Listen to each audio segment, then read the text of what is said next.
Après avoir vu donc les risques inhérents, bon, bien sûr, pour tous les travailleurs et ainsi qu'en particulier pour la personne à risque vulnérable qu'est la personne enceinte ou en allaitement. Bien sûr, il y avait toutes des procédures que j'ai établies dans une vidéo. Vous pouvez les parcourir à la va-vite, hein. Vous n'êtes pas obligé de suivre les... Parce qu'en fait, je me suis rendu compte que la vidéo a duré quand même 58 minutes parce que j'en ai quelques petites explications. Mais vous pouvez parcourir à la va-vite, comme ceci, hein, voilà. Donc, vous voyez en gros ce qu'il en est. Ça va très vite pour comprendre euh, les cheminements. Il y a toutes des rédactions de documents qui se font d'un service à l'autre, de personne à personne, et voilà, qui joue chacun joue son rôle. Et en tout cas, bon, la personne vulnérable, qu'est la travailleuse enceinte, doit être tenue informée de tout ce qui se passe concernant les mesures générales qui peuvent être voilà, édictées la concernant, parce que ça la concerne en premier lieu. Donc ce sont des décisions qui sont prises au travers d'intervenants et qui font que ben, les prises de risques, les évaluations des risques vont amener à des décisions. Par exemple, une première décision qui doivent être prises dans ce sens-là, hein, enfin, dans cet ordre-là. Un, 2, 3. Voilà, si la 1 ça ne marche pas, il faut essayer la 2. Si la 2 ça ne marche pas, on essaie la 3. C'est ce qu'on appelle de bon. Si c'est techniquement ou objectivement impossible, ben, on passe à la solution suivante. Le dernier cas de figure, bon, c'est la suspension de l'exécution du contrat de travail. Je m'excuse. Bon, donc il y a l'évaluation des risques, il y a la sur mesure de proposition. Enfin, ce sont des mesures sur proposition du médecin du travail en cas de risque repris dans l'évaluation des risques. Il fait des propositions, bien sûr, à l'employeur et il décide de prendre les mesures qui s'imposent. Et les mesures, c'est les points 1, 2, 3. Au dernier cas, c'est une suspension de l'exécution du travail, du contrat de travail, ben c'est plus l'employeur qui le paye, c'est qui paye la personne enceinte, mais c'est voilà, l'assurance maladie invalidité, l'AMI, basée sur des calculs de taux d'incapacité de travail. Alors maintenant ici, je vais faire une petite vidéo qui va concerner si le médecin du travail décide d'un changement d'occupation, vis-à-vis bien sûr de la personne enceinte. Donc je vais aller chercher ce schéma-là.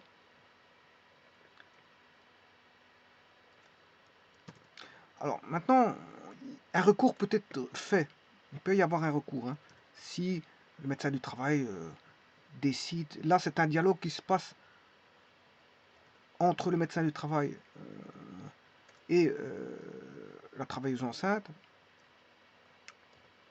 Et là, supposons que le médecin décide d'un changement d'occupation, de la, bien sûr, travailleuse enceinte.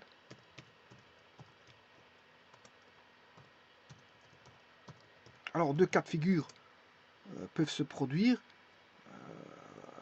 Bien sûr, il va divulguer bon, ce changement d'occupation. Hein. Bon, il faut qu'elle le sache. Il faut qu'elle soit au courant, bien sûr. Hein. Donc, elle en informe. Il ne peut pas dire que au niveau légal, tout doit se faire au travers des communications hein, généralisées entre les personnes dans une entreprise. Il ne peut pas avoir de... Sauf, bon, quand il y a des informations qui sont d'ordre on va dire, éthique, et donc il y a une déontologie où l'information ne peut passer qu'à travers des services, des personnes responsables. Hein. Voilà, bon, ce sont des informations éthiques. Mais sinon, en général, l'information dans une entreprise on doit communiquer, je veux dire, les informations qui incombent, bien sûr, au principal intéressé. Le principal intéressé ici, la principale intéressée, la travailleuse enceinte, voire allaitante. Hein. Allaitante, voilà. Alors, je mets enceinte, mais c'est valable aussi pour la personne allaitante. Alors, donc, si le médecin de travail décide, alors ici je vais descendre le dessin, parce qu'après, en fait, soit il va y avoir plusieurs médecins qui vont intervenir ici. La possibilité de plusieurs médecins. Alors, quand est-ce qu'il va y avoir plusieurs médecins? Ben, quand il y a la situation euh, va je veux dire, survenir, hein, parce que si ça ne survient pas, il n'y a pas de problème, il n'y a pas besoin de médecin. Alors, le changement d'occupation décidé par Le médecin du travail, il va en informer la travailleuse enceinte, il en informe, donc elle le sait. Donc dès le moment où elle est au courant, bon, soit elle est d'accord, oui, ou soit elle n'est pas d'accord. Alors si elle est d'accord, il n'y a pas de problème, elle fait son changement d'occupation. Mais s'il y a un non, le non, là c'est un petit peu problématique parce que ça va ramener à euh, voilà, une contestation. Voilà, c'est une contestation quelque part. Elle conteste, et donc c'est un petit peu problématique. Ça rentre pas dans les plans du médecin, dans les voilà, qui lui dit bon de faire un changement d'occupation. Et donc, comme dans toute contestation, on doit faire valoir ses droits. Et ses droits, c'est principalement un recours. Hein.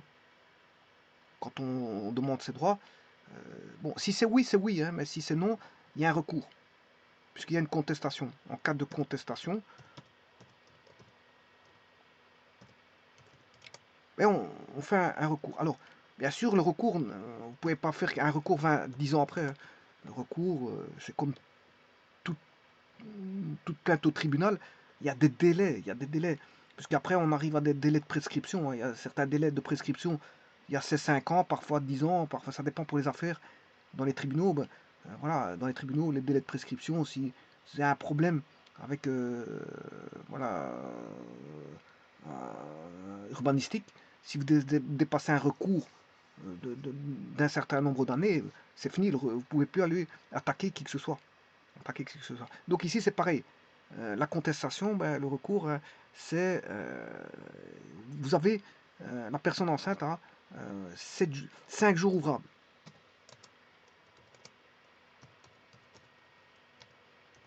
Voilà, 5 jours ouvrables.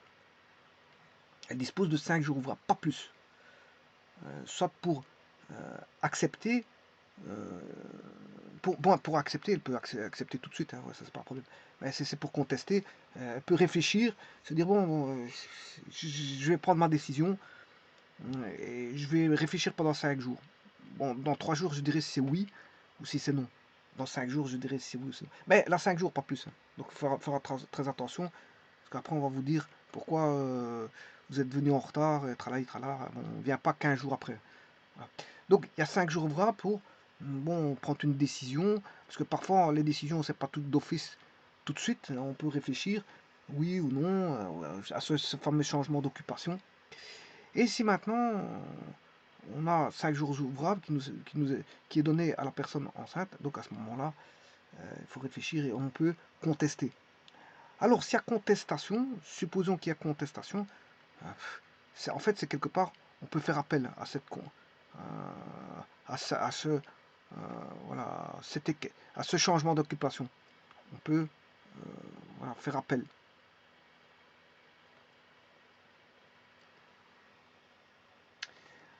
Alors, comment on peut faire appel? En faisant intervenir une procédure de concertation que je vais appeler PC.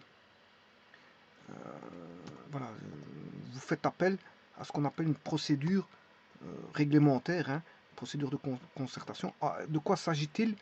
Mais il suffit de, en fait, c'est de prendre, de se choisir dans les 5, bien sûr, la contestation, au niveau de la contestation, on a 5 jours ouvrables, on fait un appel, et on fait appel à un médecin de son choix, extérieur. Donc, voilà, on a de nouveau un médecin cette fois-ci qui est différent du médecin du travail. C'est un médecin pris au choix.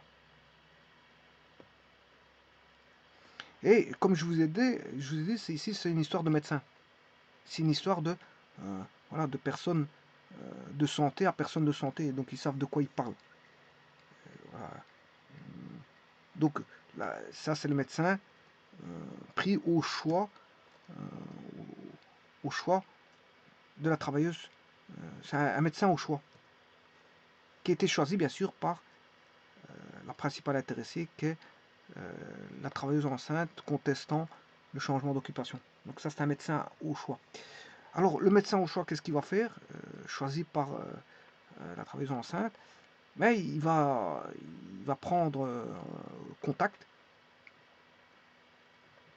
avec le médecin du travail et voilà, entamer une procédure de dialogue de concertation, voilà, on va dire, ils vont discuter et ils vont se mettre d'accord.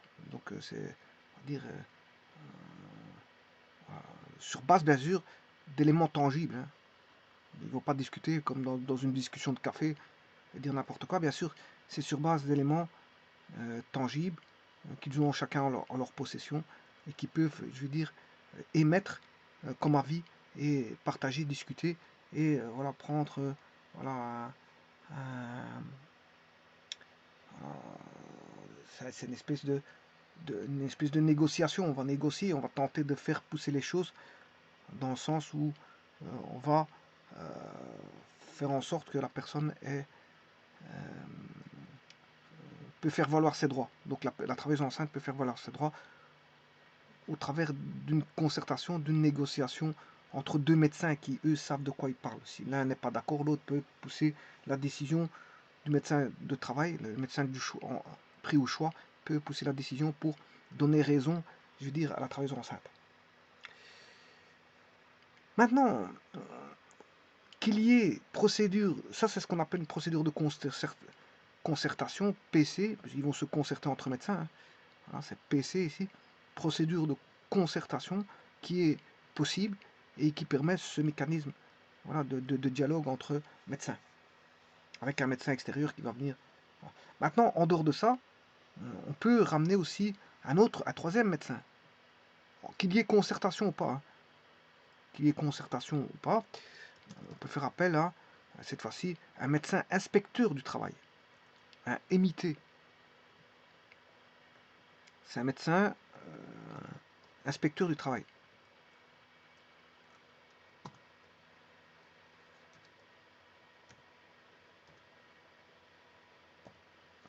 Donc c'est une affaire de médecin, c'est un jeu, je veux dire, entre dialogue de médecins, c'est des personnels de santé qui s'y connaissent dans le milieu et qui peuvent discuter de choses, je veux dire,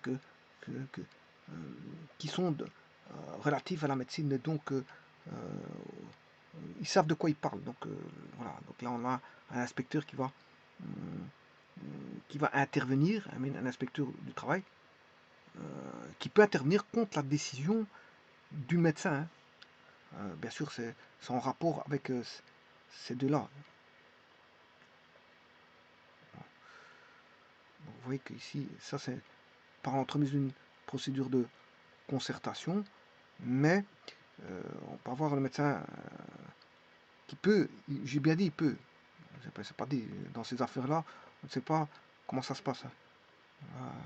Dire, c'est justement, euh, chacun va émettre ses avis, ses éléments en place.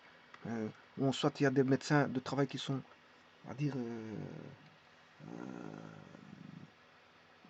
qui sont difficiles et d'autres qui sont, je veux dire, difficiles dans la négociation, d'autres qui vous disent non, hein. Voilà, ils vous disent non. On risque voilà, de se retrouver avec une plus grande problématique. Il n'y a pas de négociation ici. Il y a des médecins qui sont difficiles. Comme il y a des professeurs difficiles, il y a des médecins difficiles. Il y a des personnes dans la négociation sont très difficiles. Pour avoir quelque chose dans la négociation vis-à-vis de certaines personnes, mais il faut retourner des montagnes. Il faut retourner des montagnes pour avoir quelque chose. Ouais, voilà. Donc, euh, on peut on peut passer par un inspecteur, bien sûr, du travail, contre la décision du, euh, du médecin du travail. Bien sûr, euh, le médecin du travail qui, lui, a déclaré inapte la travailleuse enceinte.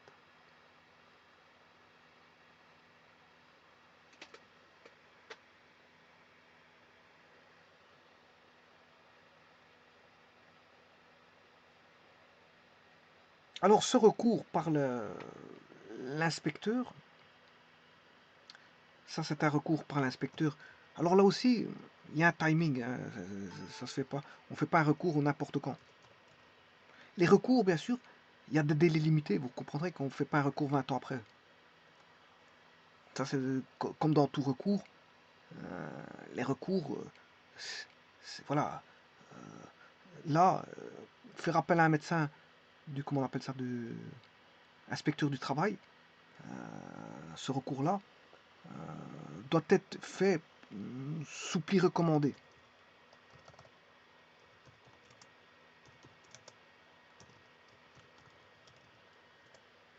Il y a un pli recommandé.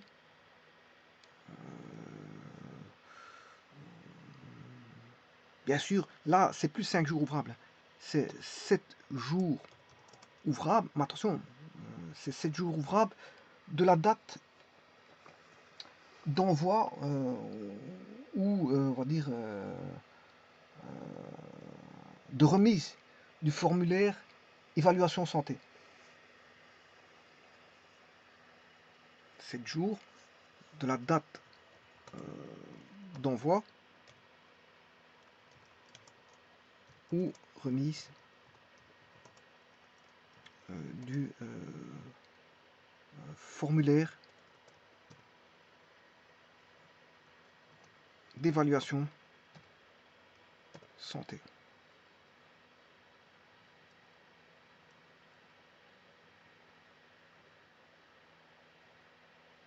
Donc, là encore une fois, il faut aller vite. S'il y a un recours, il faut vite faire ce recours-là. Parce que si dépasser ce recours, ben, on n'est plus dans, on va dire, on n'est plus tout à fait dans ses droits. Maintenant, on peut tolérer, je veux dire, certaines choses, mais ceux qui vont suivre une voie légale stricte, s'ils vous disent 5 jours, certains vous diront, écoute, tu as dépassé tes 5 jours, c'est fini. Mais d'autres sont plus, on va dire, dans la négociation, c'est toujours ça. Hein. Il y a les gens rigides et les gens où quand ils négocient de manière plus... il y en a qui sont à cheval avec les lois, il y en a qui sont ardus avec les lois. Hein. Il y en a qui vont vous faire des excès de zèle en vous disant, bon, c'est 5 jours, c'est pas plus. Il y en a qui vont vous dire, oui, c'est 7 jours, c'est pas plus. Maintenant, avec la discussion, on peut se dire, ouais, bon, vous expliquez votre cas de figure, pourquoi vous ne vous êtes pas présenté dans 5 jours. Vous avez peut-être vos raisons valables. Et à ce moment-là, bon, ça se discute, ça se négocie. Maintenant, il ne faut pas venir aussi après un mois.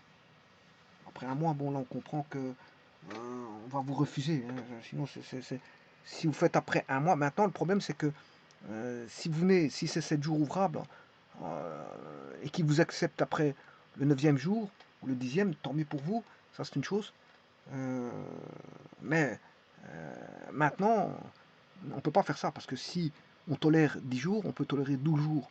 Pourquoi pas 12 jours? Si on tolère 12 jours, on peut tolérer 15 jours. Si on tolère 15 jours, on peut tolérer 20 jours. Et là, c'est l'ouverture à l'abus. Parce que certains vont vous dire, ouais, mais lui, il est venu, il a eu 3 jours en plus au-delà des 7 jours ouvrables. Et moi, pour 2 jours en plus, ça fait 5 jours. Donc 12 jours après, je suis venu que 12 jours après, alors que la personne est venue 9 jours après. Elle a eu 16 jours, elle a pu avoir son recours, et moi non. C'est pour ça qu'il faut normalement être à cheval avec la loi. C'est comme ça.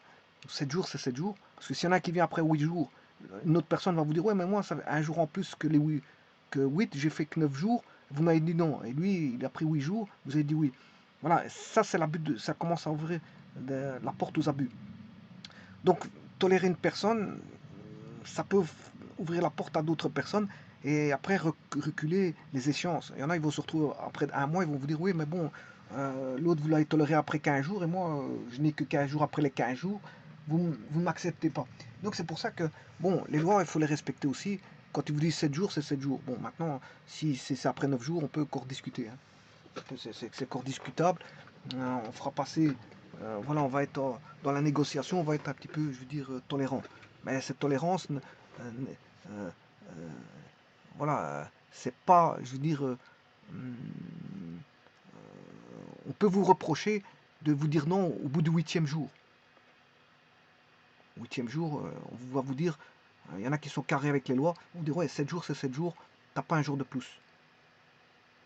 Bon, mais d'autres personnes vont accepter certaines raisons. Ils vont vous dire, écoute, la lettre, j'étais pas chez moi, la lettre, je l'ai reçue, voilà, il peut avoir une griffe de la poste aussi, la griffe de la poste, il peut avoir, je sais pas, on peut imaginer toutes sortes de choses. Personne qui est partie et qui revient, et puis après que il prend sa décision. Enfin, je ne sais pas, on peut avoir toutes sortes de situations. Il y a des cas de figure comme ça où il dépasse les 7 jours ouvrables, bon, et ils n'ont pas droit au recours. Alors, les recours, on retrouve ça dans toute contestation, hein. C'est pas le fruit, je veux dire, des recours. On peut en avoir des recours, bon, sur des décisions des tribunaux, sur voilà, des examens vous n'êtes pas d'accord avec certains examens, que vous avez raté des examens, vous pouvez faire un recours. Mais il faut des raisons valables. Et là aussi, il y a des dates. Des dates, il ne faut pas venir 3 mois après parce que là, vous avez le recours n'a lieu qu'il faut envoyer, voilà, sous pli recommandé, encore une fois, je veux dire, vos, vos raisons valables. Parce qu'il faut que ce soit des raisons valables. Ou un recours, bien sûr, il ne faut pas raconter n'importe quoi dans un recours, hein. Quand on fait un recours, je veux dire, ben ici, c'est entre personnes. C'est entre médecins, ils savent de quoi ils parlent. Bon, il ne faut pas parler du bon temps, ils savent de quoi ils parlent. Ils vont aller droit au but par rapport, je veux dire, au risque de la personne travailleuse enceinte, et donc s'il y a un changement d'occupation ou pas, ou de changement voilà, euh, ouais, ici, changement de cadre, s'il y a une affectation ou pas, voilà, aménagement provisoire, affectation de la travailleuse à un autre travail, suspension de l'exécution au contrat de travail, voilà, ça c'est différents cas de figure qui peuvent arriver. On est d'accord, on n'est pas d'accord avec ça. Il y a des recours qui peuvent se faire si on n'est pas d'accord avec ça, mais voilà, donc les recours, c'est pas propice, voilà, à ça. Les recours, ça propice à tout et n'importe quoi quand on conteste une décision, on va dire, arbitrale, qu'on pourrait se dire qu'elle est arbitraire, mais dont il faut, bien sûr, voilà, donner ces arguments, ces éléments appropriés, qui soient bien sûr logiques, hein, ça ne doit pas être du n'importe quoi, qui disent, qui donnent les raisons valables, j'ai bien dit valables, qui pourraient être pris en, en considération. Voilà, c'est ça. Donc il ne faut pas avancer. Quand on fait un recours, on ne raconte pas. Si vous avez eu 5 sur 20 à un examen, vous ne faites pas un recours parce que, bon, si vous n'avez pas étudié, vous n'avez pas étudié, hein. Ça ne sert à rien de faire un recours si vous avez un 5 sur 20. Maintenant, si vous êtes sûr et certain, ou sûr et certain que la prof a dépassé, je veux dire, on va dire, comment est-ce qu'on appelle ça, le programme, vu le programme qui est instauré par la communauté française, par exemple, dans une école, elle a dépassé son cadre là, et qu'elle a posé des questions sur quelque chose qui n'a rien à voir avec le programme, et que la personne a eu 5 sur 20, là, on peut comprendre qu'elle peut faire un recours. Alors elle va faire un recours en disant, bon, elle n'a pas vu que ça ne fait pas partie du programme, et que ça a été posé que, à cause de ça, la personne a eu 5 sur 20. Là, ça, c'est tout à fait un recours qui est plausible et qui peut passer. Mais faire un recours parce que la personne, le programme a été vu, mais qu'on a un manque d'études, de compréhension au moins d'exercice, et qu'on se ramasse un 5 sur 20, je ne vois pas la raison pour laquelle il faut faire un recours.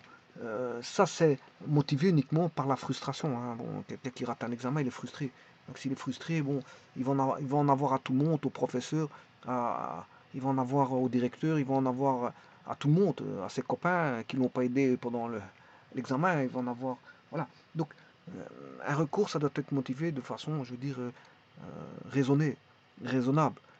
Quand on fait un recours, ça doit être quelque chose, je veux dire, de construit. Mais ici, c'est entre médecins, donc justement, ils savent de quoi ils parlent. Quand ils font voilà, le recours va être motivé par une aide, par exemple, du médecin, médecin inspecteur du travail qui va venir mettre ces éléments en avant pour convaincre le médecin du travail. Et donc ça va être une discussion, un échange entre le médecin inspecteur du travail et le médecin du travail. C'est un échange. Maintenant, le médecin du travail peut être aussi quelqu'un, voilà, à cheval sur ses règlements, et dire bon, voilà, bon, il va vous dire non parce il fait de l'excès de zèle. Mais bon, ça, il n'est pas, tout le monde n'est pas, je veux dire, tout le monde n'est pas aussi facile. Il y a beaucoup de gens qui sont rigides, et aller face à des personnes rigides, bon, c'est d'une complexité sans nom. parce que c'est se mettre beaucoup de problèmes en sachant que le retour il est difficile. On a un retour difficile des choses. On a un retour difficile des choses. On ne peut pas s'attendre à être aidé, au contraire, on aura des bâtons dans les roues tout le long voilà, de son argumentation. Quelle que soit l'argumentation qu'on va apporter, ben, on, a, on est,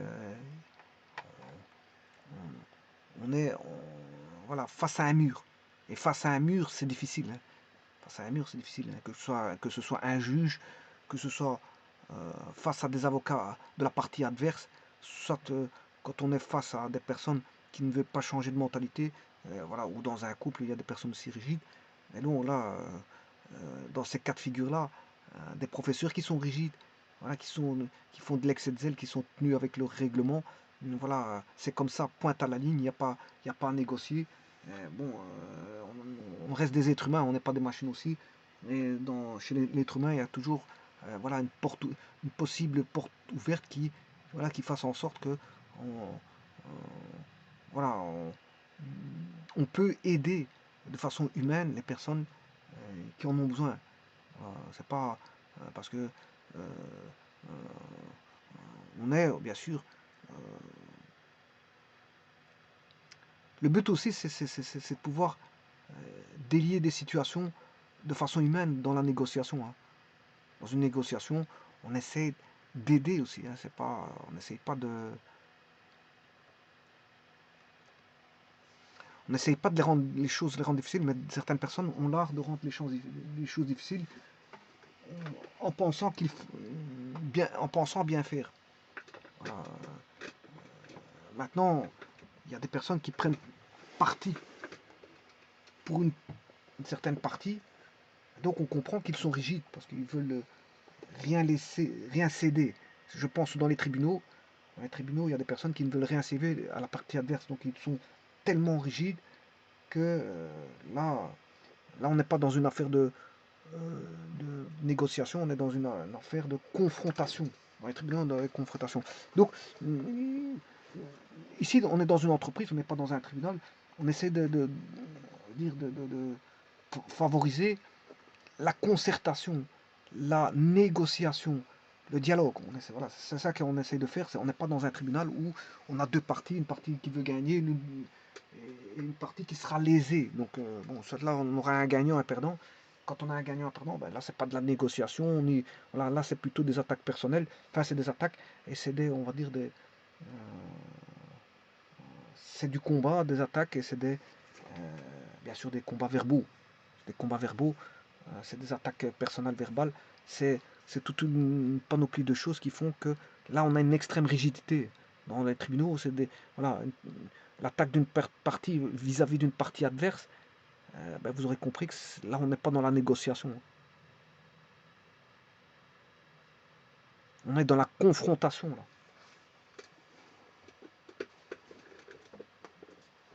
Bien sûr, une confrontation avec une partie qui doit ressortir gagnante et l'autre perdante d'office.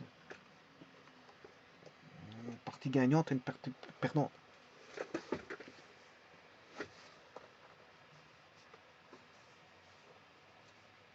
Donc la rigidité peut se comprendre dans certains domaines, pas dans d'autres. Dans une entreprise, il y a toujours des gens qui font de l'excès de zèle, comme dans toute profession, il y a des personnes qui font de l'excès de zèle, parce que bon, parfois c'est la nature de certaines personnes qui sont comme ça, une fois qu'on leur donne une certaine forme de pouvoir, bon, elles profitent de l'attribution de ce pouvoir pour, je veux dire, un petit peu hein, se faire passer pour, je veux dire, une personne avec du pouvoir. Voilà, voilà.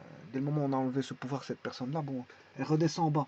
Donc l'excès de zèle, elle n'en fera plus jamais, parce que, voilà, l'excès de zèle, bien sûr, c'est le fruit de s'accaparer d'un certain pouvoir, d'avoir du pouvoir, et je veux dire, de l'utiliser à mauvais escient. Mauvais escient, justement, euh, pour faire valoir, je veux dire, juste son point de vue et montrer que sa puissance vis-à-vis des autres. Bon, ça, c'est un petit peu délicat. Mais généralement, dans toute affaire, dans une entreprise, on essaie de négocier au mieux qu'on peut pour éviter que, voilà, que une partie adverse qui serait voilà, les tribunaux, le tribunal du travail qui prennent le relais. On évite ça. Parce que là, ça va demander ça peut peser lourd parce qu'on aura des grosses amendes voire certaines personnes qui n'auront rien au bout du compte, mais qui vont payer voilà, la justice, hein, ils devront payer la justice, voire payer l'employeur, parce que c'est pas toujours l'employeur qui perd, hein. Ça, je vous rassure. Bon, si l'employeur est dans ses droits, l'employeur, s'il va au tribunal, il peut gagner contre une personne adverse. Maintenant, si une personne adverse va au tribunal, qu'elle est dans ses torts, bon, elle est dans ses torts, elle est dans ses torts, hein. Voilà, quelqu'un qui a les preuves, quelqu'un qui a volé dans une entreprise, et qu'on a les preuves, ben, cette personne-là, elle va être elle est condamnable, hein. Bon, c'est pas, on va pas condamner l'employeur alors qu'on lui a volé, on lui a volé, je veux dire, son- une partie de son patrimoine ou des sous ou je sais pas quoi. Je vous remercie.